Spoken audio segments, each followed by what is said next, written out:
He wasn't supposed to be home that early. That single mistake shattered everything Jonathan Whitmore believed he knew about his life, his power, and his son. The moment he stepped into the house, a sound hit him so hard his chest tightened. Laughter. Real, uncontrollable laughter. His son's laughter. The same child doctors had declared unlikely to ever respond again. Fear rushed in before relief, because laughter meant movement, and movement meant danger. He ran toward the backyard, heart pounding, mind racing with every worst-case scenario, until he saw her, a black woman, a housekeeper, standing where no one like her was ever meant to stand, touching what he thought was untouchable, awakening something he had buried under money, rules, and fear.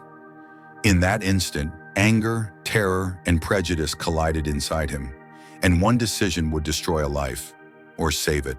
Stay with this story, because what happens next will expose a truth so painful, it will change how you see power, race, and love forever. Jonathan Whitmore had built his fortune on certainty, concrete numbers, signed contracts, buildings that stood exactly where he told them to stand.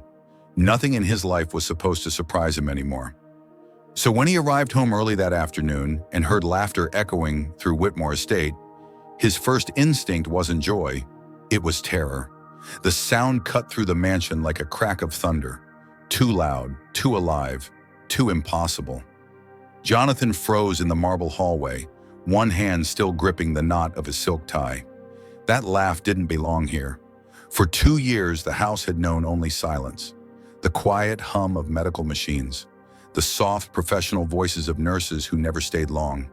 The careful footsteps of staff trained not to disturb a broken thing. Lucas hadn't laughed in 2 years. "Lucas!" Jonathan called, already moving, his polished shoes striking the floor as panic climbed up his spine. The doctors had warned him. Any excitement could be dangerous.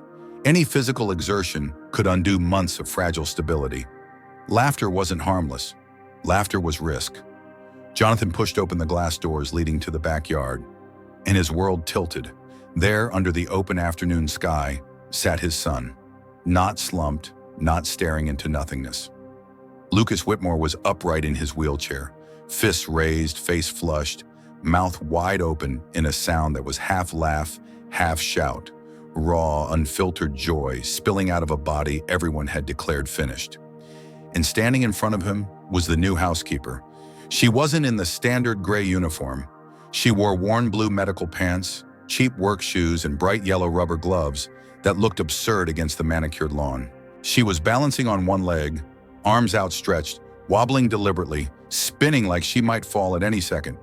"Come on, champ," she laughed. "Feel the beat. Just feel it."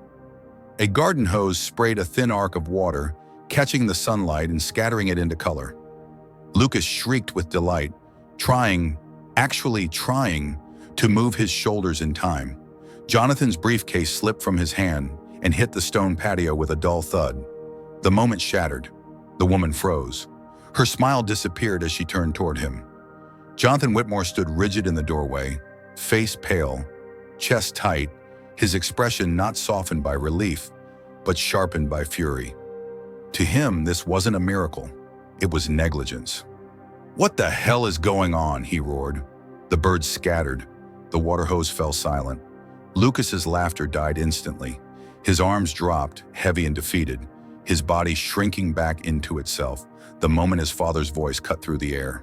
The light in his eyes dimmed, replaced by fear Jonathan knew too well. The fear his own authority created. The woman didn't look away. Slowly, she pulled one yellow glove from her hand and let it snap against her wrist. She stood straight, shoulders squared, placing herself instinctively between Jonathan and the wheelchair. Her name was Aisha Coleman, and in that moment, she didn't look like a housekeeper. She looked like a shield. "You exposed my son to the sun, to physical stress, without medical approval," Jonathan snapped, stepping closer. "Do you have any idea how fragile his spine is?" She held his gaze. "Sir," she said calmly, "that's sweat, not distress. He's sweating because he's moving." Jonathan turned on her like a switch had flipped. "You don't get to speak," he said coldly.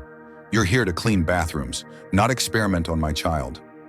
There it was, not shouted, not dramatic, the quiet, familiar edge of something far uglier. Aisha inhaled slowly. "The specialist you pay taught him how to stay still," she replied. "I taught him how to feel alive." Jonathan stared at her, stunned. No one spoke to him that way. Certainly not a black woman in work shoes standing on his lawn. "You're done here," he said quietly. "Pack your things, leave my property. If you're still here in 10 minutes, I'll call security for endangerment." A guttural sound broke the tension. "No!" Jonathan turned sharply. Lucas was straining forward in his wheelchair, face red with effort, veins visible along his neck. One trembling hand reached, not toward his father, but toward Aisha's apron. "She stays," Lucas forced out, each word scraped from somewhere deep and painful. "She dances." Jonathan's breath caught. Lucas hadn't spoken in months. His son was defending the woman he was firing. Before Jonathan could recover, a figure appeared at the edge of the patio. Evelyn Hart, the head housekeeper, immaculate in black, her expression carefully composed. "Mr. Whitmore," she said gently, placing a hand on his arm. "I tried to warn her. She refuses to follow protocol. Look at him. He's overstimulated. This isn't progress, it's hysteria." Jonathan clung to the word like a lifeline. "She's right," he told himself. "This is reckless hope." Aisha glanced at Lucas. Tears slid down his cheeks now, silent and desperate. "If I leave," Aisha said, her voice steady but low, "he goes back to staring at walls. You know that." Jonathan didn't answer. "Give me 1 day," she continued. 24 hours. Bring any doctor you want. If I've hurt him, I'll walk out myself." Silence stretched between them. Jonathan checked his watch, gold flashing in the sun. He needed logic, control, proof. "You have 1 day," he said finally. "After that, you're gone." He turned away, already retreating back into the safety of the house. But something unsettled him, because as he walked off, he realized something terrifying. For the first time in years, his house felt alive. And for the first time, he wasn't sure whether his authority was protecting his son or suffocating him. Before you go on, let me ask you something. What would you have done if you were Jonathan? Would you trust a black woman with no credentials over doctors you paid millions? Yes or no? Stay with this story, because what happens next will force him and all of us to confront a truth we'd rather avoid. The next morning, Whitmore Estate woke up tense. Not loud, never loud, but tight, like the house itself was holding its breath. Jonathan Whitmore stood behind the one-way glass of his private office, watching the backyard below. He told himself he was monitoring his son's safety. The truth was harder to admit.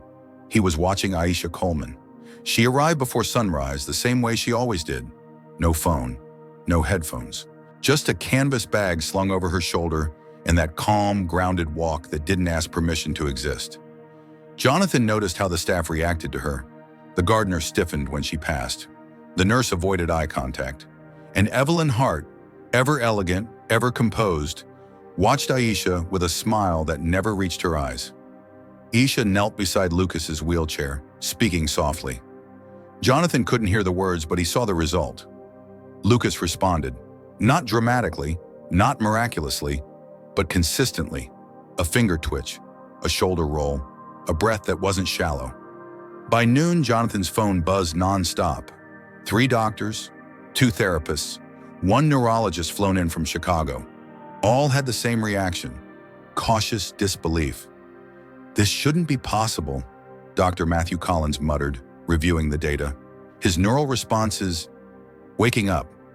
Jonathan exhaled, relief and fear crashing together. And then Evelyn spoke. "With all due respect," she said gently, "we are observing correlation, not causation. Children like Lucas can experience temporary improvements triggered by novelty." Novelty. Jonathan repeated the word in his mind. Aisha wasn't healing his son. She was a distraction. By late afternoon, the pressure in the house had shifted. The staff whispered. Security lingered closer. Eyes followed Aisha everywhere she went. She felt it. You always feel it, she thought. That moment when you're no longer a person, just a problem. It happened while she was cleaning the sunroom. Evelyn Hart stood in the doorway, arms folded. "Mr. Whitmore's watch is missing," she said calmly. Aisha froze. "What watch?" "The platinum one, engraved, worth more than most people make in a year." Evelyn tilted her head. "You were the last one in his office." The room went silent. Aisha felt the familiar burn rise in her chest, the one she'd learned to swallow long ago. "I didn't take anything," she said evenly. Evelyn sighed as if disappointed but unsurprised. "Of course," she replied. "Still, protocol requires a search." Jonathan arrived moments later, flanked by security. He didn't yell. That hurt more. "Aisha," he said, voice tight, controlled. "If this is a misunderstanding, now is the time to clarify it." She met his eyes. "I didn't steal your watch." Security stepped forward. The search was quick, clinical, humiliating. When the watch appeared, wrapped in a cleaning cloth inside Aisha's bag, the air cracked. Aisha stared at it, stunned. "That's not—" She stopped herself. Explanations never helped. Jonathan closed his eyes. Evelyn placed a gentle hand on his shoulder. "You gave her a chance," she whispered. "She repaid you with theft." The word theft landed heavy. Jonathan felt something in him harden. "I want you off my property," he said quietly. "Now." Aisha didn't cry. She didn't beg. She walked past him toward the door. Lucas saw her leaving. "No!" he rasped, panic surging through his body. His hands shook violently as he struggled against the wheelchair restraints. "No, please." Jonathan didn't turn around. That night, the house fell silent again. No laughter, no movement, no light. Lucas refused dinner, then water, then therapy. By morning, he wouldn't respond at all. Jonathan sat by his son's bed, gripping the railing as monitors beeped softly. "What did I do?" he whispered. The answer came from a place he'd avoided his entire life. "You believed what was easy." 3 days later, Jonathan reviewed security footage alone, frame by frame, minute by minute, and then he saw it. Evelyn Hart, his office, the watch. His stomach dropped. The room spun. He watched her slip the watch into Aisha's bag with practiced ease. No hesitation, no guilt. Jonathan stood up so fast his chair crashed backward. He didn't call the police. He didn't call his lawyers. He grabbed his keys. The drive to Eastwood District was long and quiet. The city changed as he crossed invisible lines. Glass towers fading into brick, order dissolving into survival. He found Aisha outside a closed laundromat sitting on the curb. She looked smaller than he remembered, tired but unbroken. Jonathan stopped a few feet away. For the first time in decades, he didn't know how to speak. "I was wrong," he said finally. She didn't look up. "I accused you because it was easier than questioning my world," he continued, "because you didn't look like someone who belonged in it." That made her turn. Her eyes were sharp, wounded, honest. "You didn't see me," she said. "You saw what you were taught to fear." Jonathan swallowed. "My son is dying," he said. Silence. Aisha stood slowly. "I will help Lucas," she said. "Not because you asked, but because he needs me." She stepped closer. "But I won't do it as your employee. I won't be searched, watched, suspected." Jonathan nodded. "I'll fire Evelyn publicly." "Not enough," Aisha replied. "You will apologize to your son, and you will listen." Jonathan bowed his head. "I will." As they drove back toward the estate, Jonathan realized something terrifying. The real illness in his house hadn't been Lucas's body. It had been him. The first thing Jonathan Whitmore did when he returned to the estate was something no one had ever seen him do before. He asked everyone to leave, not just the nurses, not just security, everyone. The house emptied until only 3 people remained inside its walls: a billionaire father, a fragile son, and a woman the system had tried to erase. Aisha Coleman stood in the doorway of Lucas's room, hesitant, not because she was afraid, but because she understood the weight of what she was walking back into. Jonathan stepped aside. No orders, no authority in his voice, just space. Lucas's eyes flickered when he saw her, weak, afraid, hopeful. "Hey, superstar," Aisha said softly, forcing a smile that carried more pain than she let show. "You scared me, you know that?"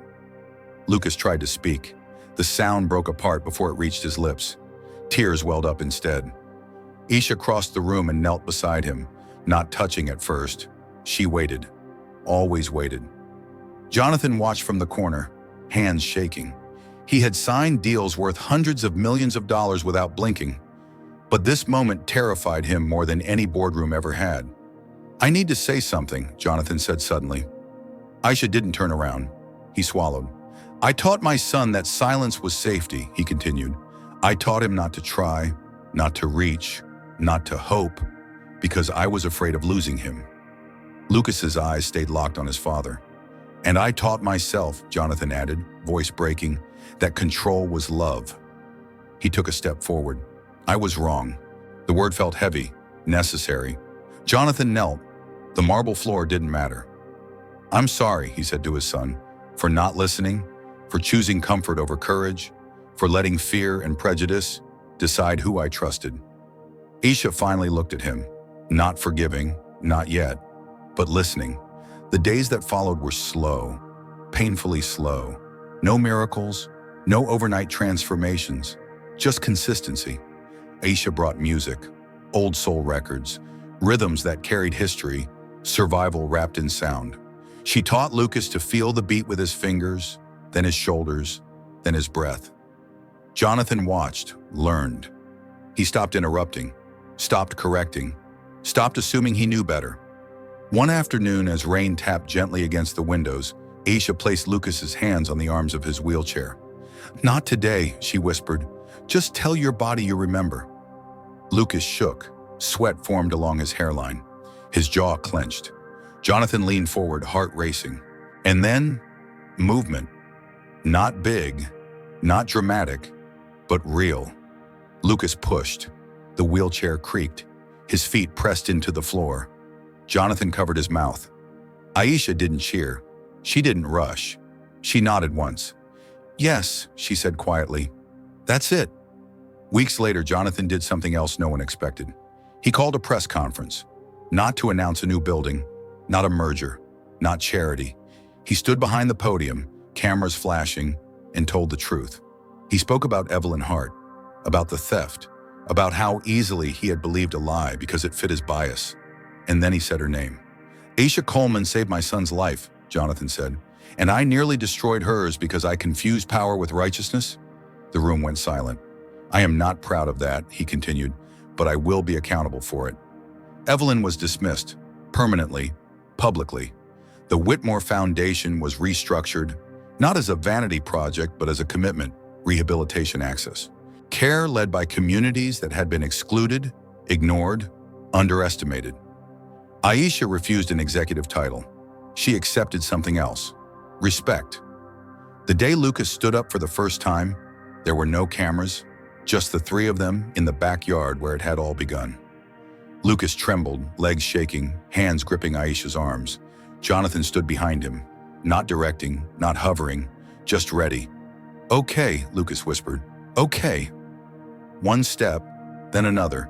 When he collapsed into his father's chest, laughing and crying at the same time, Jonathan finally let himself break.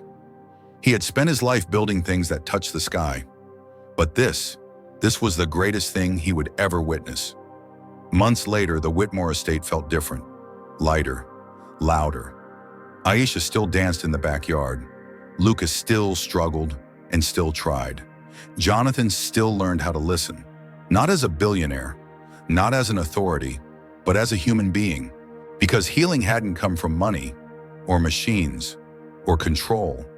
It came from dignity, from trust, from finally seeing someone, not as a stereotype, not as a threat, but as a person who mattered, and that changed everything. Before you leave, let me ask you, how did this story make you feel? Angry, hopeful, uncomfortable, inspired? Do you think Jonathan truly changed, or did it take losing everything he believed in first? Did this story challenge the way you see race, power, or trust? If you felt something, comment 111 below. Tell us which country you're watching from.